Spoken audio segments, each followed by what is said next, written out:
Yo, what is up everyone? This is OJ over here from PlayerEssence and welcome to another PE Nintendo Switch news video. Today, we've got a bunch of great topics for you guys, so let's go ahead and jump right in. So, the Binding of Isaac Afterbirth Plus will be at the Nintendo Switch on launch day. So we'll have one more game to play. The game will cost $39.99 and will include Rebirth, Afterbirth, and Afterbirth Plus packed into the game. The developer also added that you might want to consider pre-ordering as the first few thousand copies may come backed with something special. So a lot of people have talked about this game before. They said it's really good. I've watched the gameplay of it. It does seem like a classic style game that would be fun. But once again, I do have to point the spotlight on this, guys. This game was not one of the games that Nintendo listed as a launch title, yet it's a launch title for the Nintendo Switch. So everyone that was up in arms saying, oh my gosh, they only have this many games for the launch, yet another game just gets added. Remember, all of these third-party developers are working with Nintendo in order to find the best way for these games to sell and the best games to come out at certain times, because they don't want another repeat of the Wii U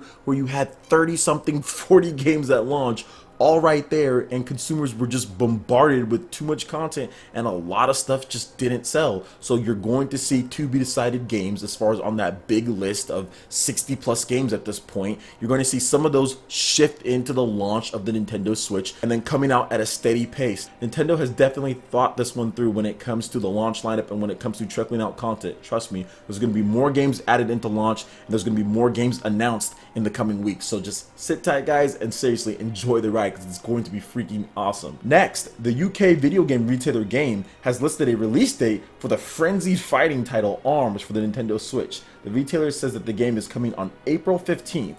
Nintendo has previously said that the game will be coming to Nintendo Switch this spring, but they haven't given any specific release date at this point. Now, this just might be a placeholder, whatever the case is, but it does fall on line here, and we did the same thing with Splatoon just a little bit ago. I think they said August 18th for that game, but obviously it's going to be spread out. You have Mario Kart actually coming out at the end of April. That's going to be April 28th, so it wouldn't surprise me if this game ARMS came out at the beginning, so you have a little 1-2 punch, and pardon my pun, guys, hitting us in April after the big launch with The Legend of Zelda Breath of the Wild, Super Bomberman R, and other titles. It has button controls in addition to motion controls. You can play the game either way. It has online, and this is made by the same team who made Mario Kart. So this is the Mario Kart devs making a brand new IP with online play, with fast 1080p 60 frames per second gameplay. I think this game is going to be really good, and it's going to surprise a lot of people out there. And lastly, we're getting more into the tech talk here, and Nintendo has handpicked Japan Display to produce the Nintendo Switch's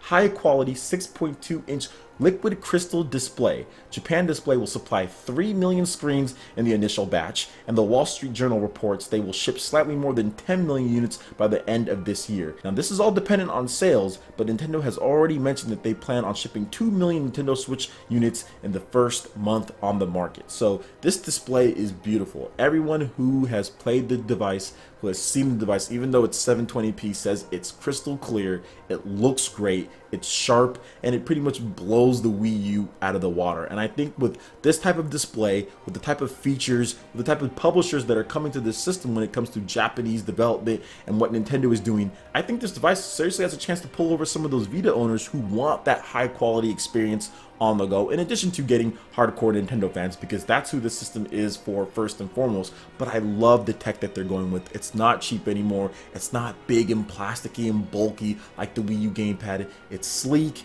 it's nice, it's high quality, there's some great tech built into it. So for me, I think it's a fantastic value. I know others don't think so, but when you see this type of display, you see the type of stuff that they're doing with the HD rumble, you see what they're doing with the enhanced motion, there's just so much good stuff that I feel tech-wise going over the Wii and the Wii U. I can't help but be excited about some of this stuff and how it's going to affect our gameplay, how it's going to look when we're playing it on the go. I think there's a lot of stuff to get excited about. Alright guys, that wraps it up for this video here. Go ahead and hit that like button if you did like it. Let me know you guys want more content like this going forward in the future. And subscribe to PlayerEssence for more news, reviews, trailers, tips, and tricks, and everything in gaming. Thank you so much for watching, and we'll see you guys for the next video. Peace.